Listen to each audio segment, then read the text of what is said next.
thought the Huns were the greatest threat to our empire. In Chalon, they were stopped by Aetius. But now, to be a Roman is a burden to carry. Our military is nearly all composed of the federati tribes who settled in our borders. We had the political mastermind behind, keeping them fighting with each other, so they won't set their sights to Rome. But now this man is dead. He didn't die in Chalon. He was cowardly murdered by our emperor, Valentinian. The man cut his right hand with his left. May God protect us. Our future gets darker every minute.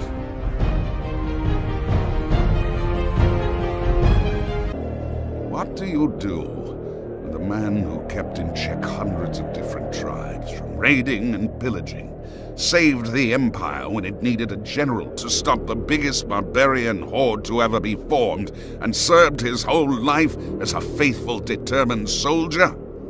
You kill him. You destroy the last foundation holding an old, rotten structure. I was wrong. There is no saving Rome by keeping the federati in check. Let them show how vulnerable the West is to their will. Hey, Shalom Akim. First off, I'm going to give all praise and glory to Yahweh Bashem Yahushua, Baha Rakwah Kadash. I want to send double honors to the apostles and elders of Great Millstone. I want to send peace, love, and salutations to you, Akim, out there pushing the word of sincerity and truth. In this edition, I wanted to briefly go over the ancient 10 horns and give young brothers the opportunity to take these and look them up and go into this ancient history. When I first started to put this sit down together, I was talking with a brother and I wanted to kind of go over each and every one and go into more detail about each and every one. But as I was doing research and going through it, I was like, man, this is going to be extremely extensive because there's just so much that happened in this time period, and it actually may become more confusing than edifying. So what I want to do is just briefly touch on these 10 horns and give brothers an idea and understanding about their role during the Roman Empire, its fall, and how it's similar to the 10 horn situation that you see today. Now,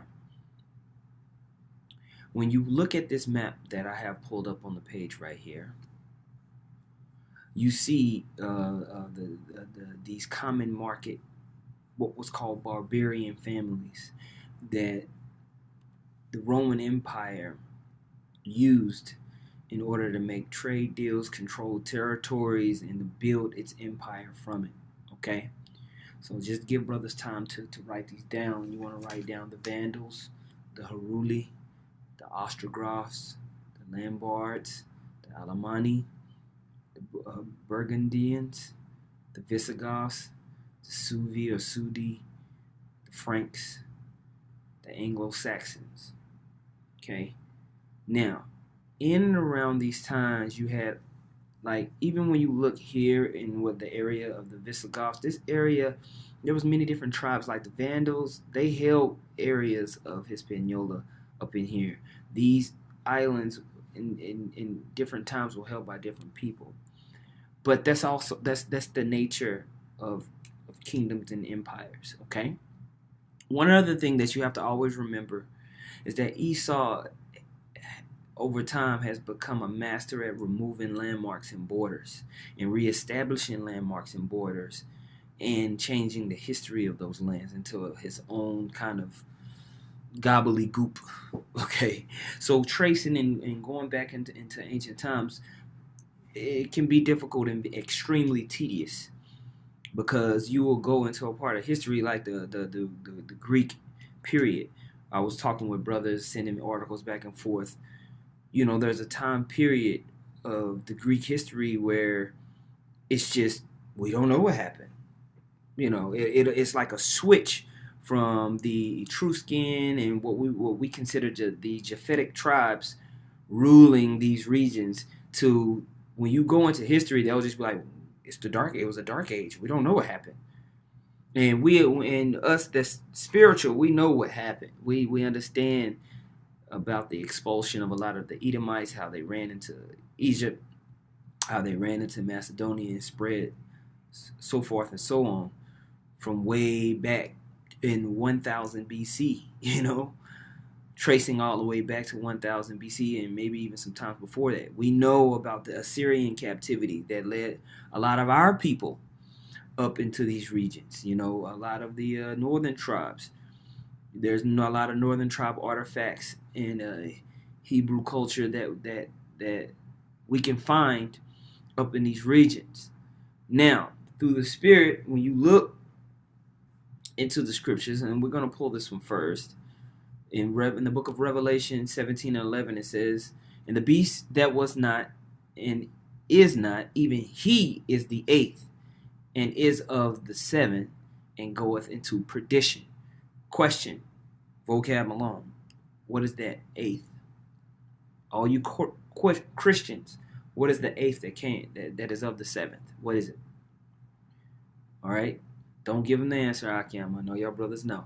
We're going to go to verse 12, though, and hinge on that one. It says, "And the 10 horns which thou sawest are 10 kings, which have received no kingdom as yet, but receive power as kings 1 hour with the beast, and have one mind, and shall give their power and strength unto the beast." Now, when you look into these nations and you study what happened, you see a similarity of today in the current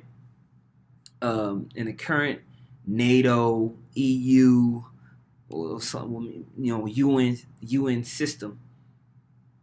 As you see that Rome, this ancient Roman Empire had before we understand the Roman fall.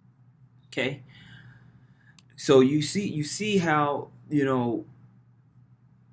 after the time of Rome falling for a period of 1,000 years and kind of coming back to establish itself in the Renaissance period, they really reestablished these 10 horn kingdoms and got them going again. We understand them as the colonial powers. They develop into what we understand as the colonial powers.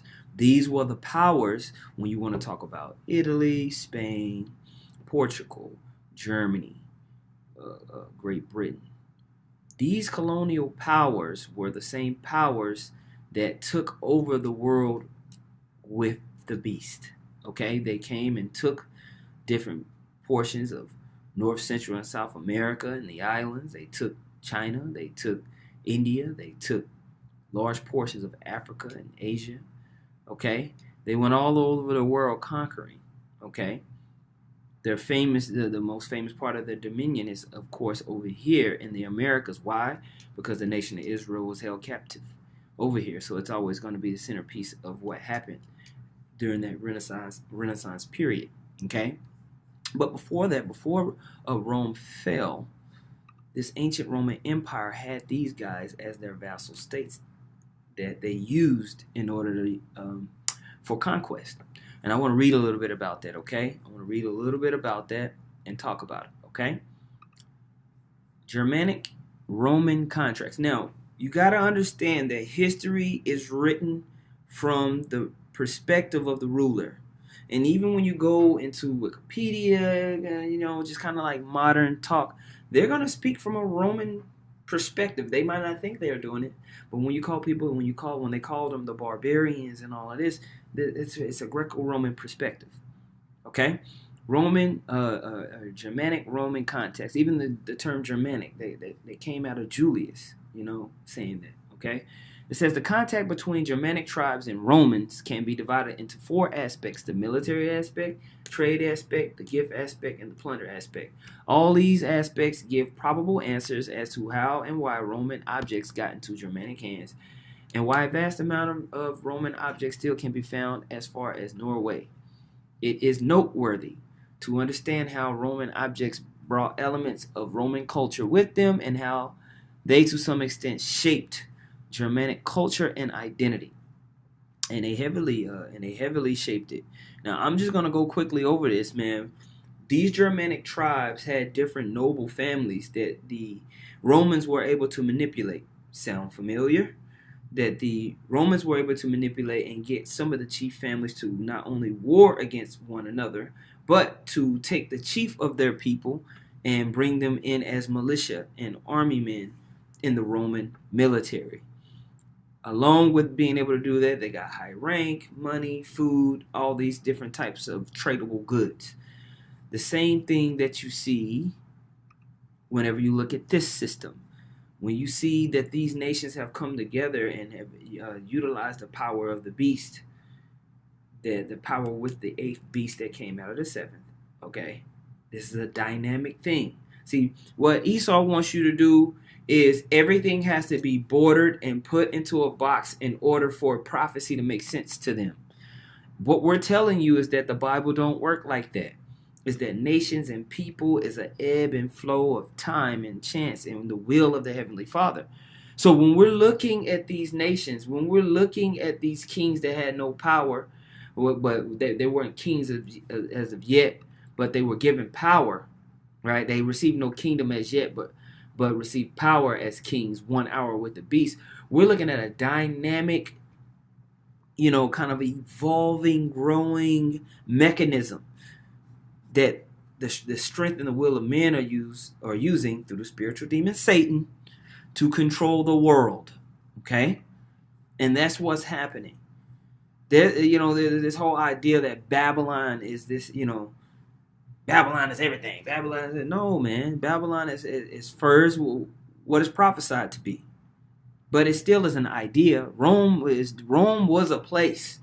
But Rome was an idea that was spread and that controlled things. These nations worked underneath Rome,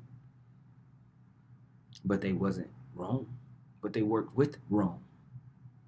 They worked with the beast, with Babylon, or mystery Babylon, if we will. Okay? Now, going back, all right, I want to show you something. You see Rome's influence, it was, in that day and time, to control this amount of lands without an air force and without being able to send messages quickly over the internet, without being able to transport massive amounts of food and armament. Do you know how hard it was to fucking do this? To control this much land and rule it in this particular day and time was unparalleled. It's just the scalability to do it was extremely difficult.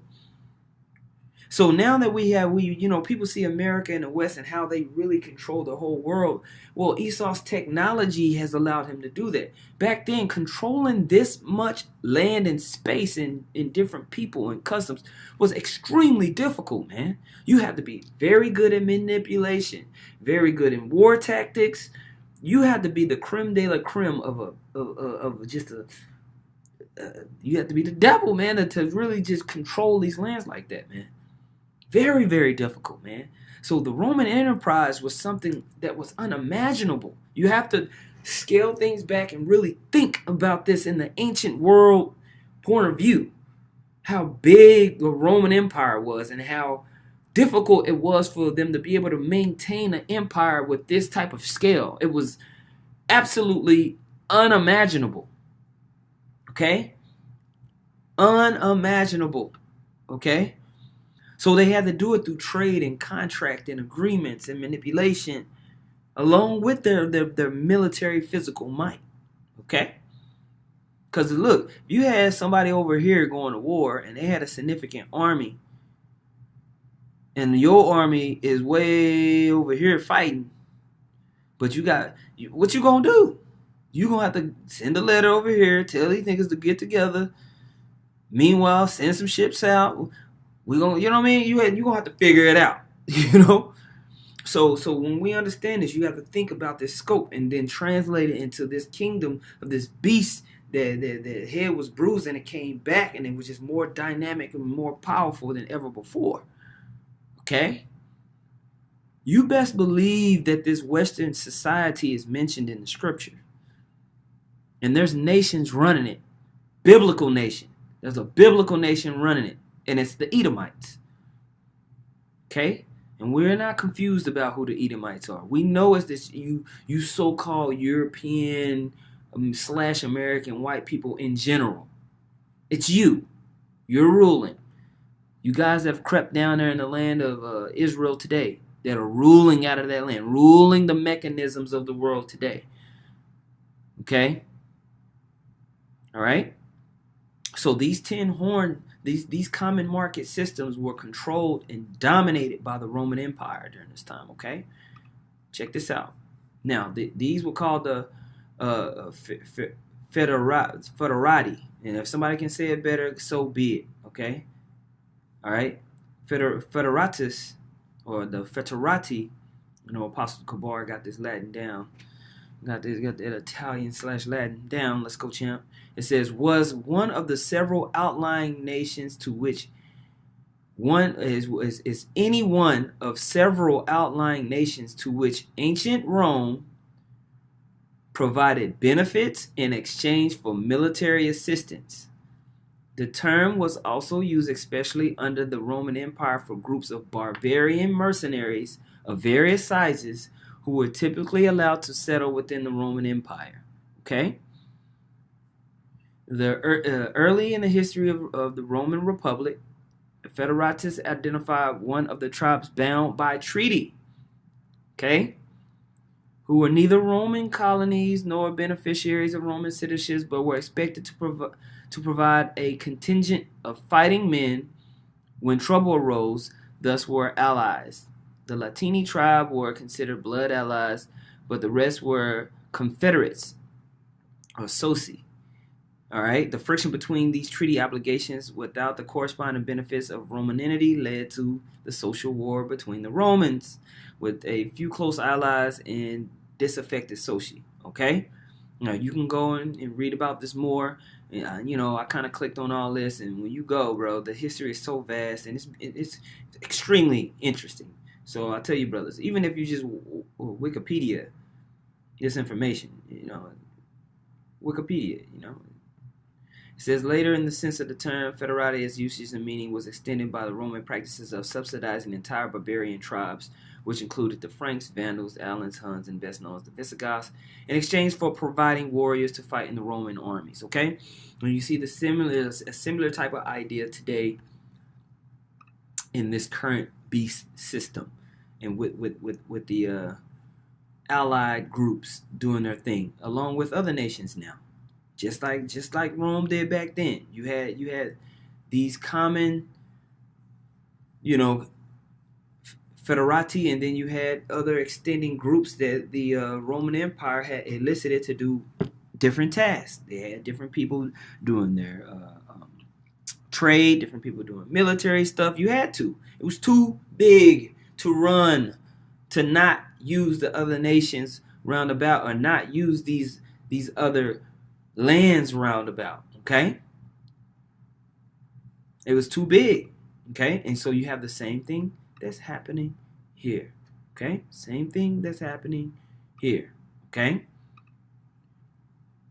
But what you see, what happened is that those treaties and everything that was bound, what happened? Rome wasn't able to keep up, man. Rome wasn't able to keep its agreements that it made with these so-called barbarian nations, and it led to, as they had became more and more built up, they started to battle back against Rome. Those horns began to hate the whore, in a way. So you started to see conflicts. You started to see the Vandals. You started to see the rise of these barbarian nations have conflicts with Rome. Okay? And you can read about that. You can read about all of those different conflicts. You can go and read about the Burgundians, the Ostrogoths, Visigoths, all right, the Suebi. Go and read about that. The Lombards. Go read about all those guys, man. But I'm not going to just sit and read it for you guys. I want you, you go and you can look these things up and kind of read about it, man. These nations that were confederate with the Babylonians, but after a period of time, they began to hate them, man.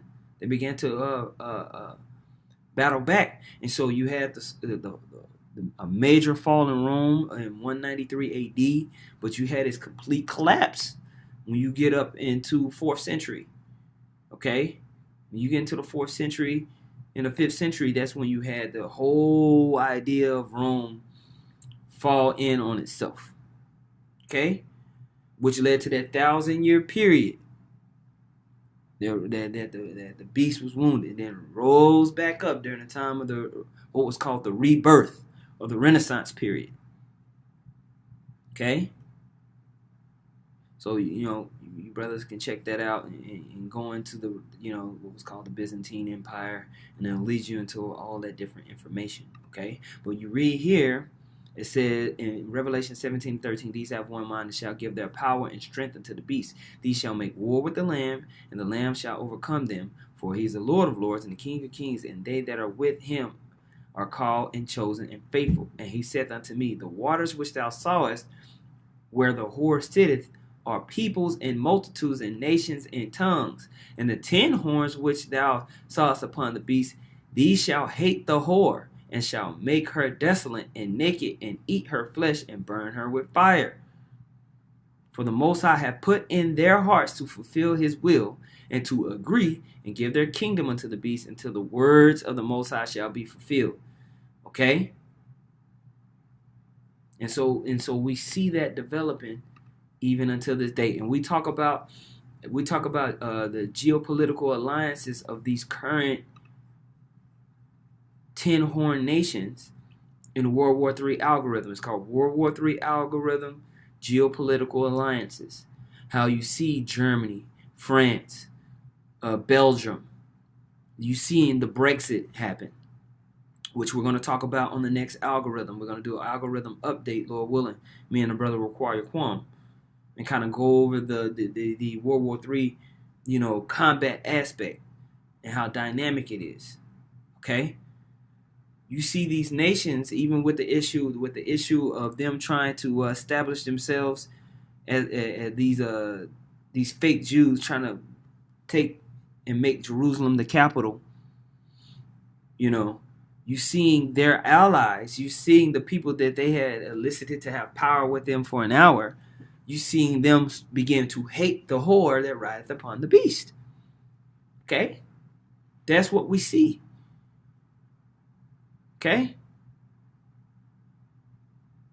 And when you see, okay, the whore riding upon the beast, and you're trying to separate all these people, no, man, you have to understand it in spirit. Okay? You have to understand it in spirit, which we can get more particular, but I just, for the sake of edification, I just wanted to highlight these for Akiam, because I know, brothers have kind of had that question, so you can write these down and you can look it up. Okay? So we see, like we always talk about Obadiah 1 and 6, it says, how are the things of Esau searched out? How are his hidden things sought up? All the men of thy confederacy have brought thee even to the border. The men that were at peace with thee have deceived thee and prevailed against thee. They that eat thy bread have laid a wound under thee. There is none understanding in him. I mean, that's what you had, man. During these ancient times, you had these nations receiving money, foods, and all this from the Roman Empire, if they were to bring in their men and give their men to serve for the Roman system. Okay, they would come and being mercenaries and all the different type of things of that nature, man. Okay, so I just wanted to highlight this. I don't know, we might start going individually into each one of these and being more specific, but I just wanted to come and bring that out and touch on that, man. Let's see, is there anything I want? What is this? No, that's not nothing. Yeah, Psalms 94 and 20. It says, therefore the throne of iniquity, shall the throne of iniquity have fellowship with thee, which frameth mischief by law? They gather themselves together against the soul of the righteous and condemn the innocent blood. But the Lord is my defense, and the Most High is the rock of my refuge. He shall bring upon them their own iniquity, and shall cut them off in their own wickedness. Yea, Yahweh our power shall cut them off. And we're seeing the Most High prepare these nations to go to war, man. And they're going to fight against each other. And it's going to be beautiful, man. They're going to fight over this next world system that they're trying to establish. Okay, and amongst all of that, they're going to even try to battle against the Lamb, battle against the Lord, man. Okay, there's going to be a lot going on during this end time, man. You're going to see alliances being broken. You're going to see so-called allies become enemies. You're going to see so-called enemies become friends. But at the very end of it all, the nation of Israel is going to rise up, man. Okay, and going to have power with the Lord upon His coming, and that's what we're waiting on, man. That's what we're waiting on. So, Lord willing, this was edifying. I just wanted to kind of touch in on this. Brothers, let me know in the comment board what you think, and if you have questions, and Lord willing, we can answer those questions. But with that, man, I want to give all power and praise and glory unto Yahweh Bashem Yahweh Shai, Quadash Rakah. Double honors to the apostles and the elders of Great Millstone. Peace, love, and salutation to y'all. I'm out there pushing the word of sincerity and truth. Shalom.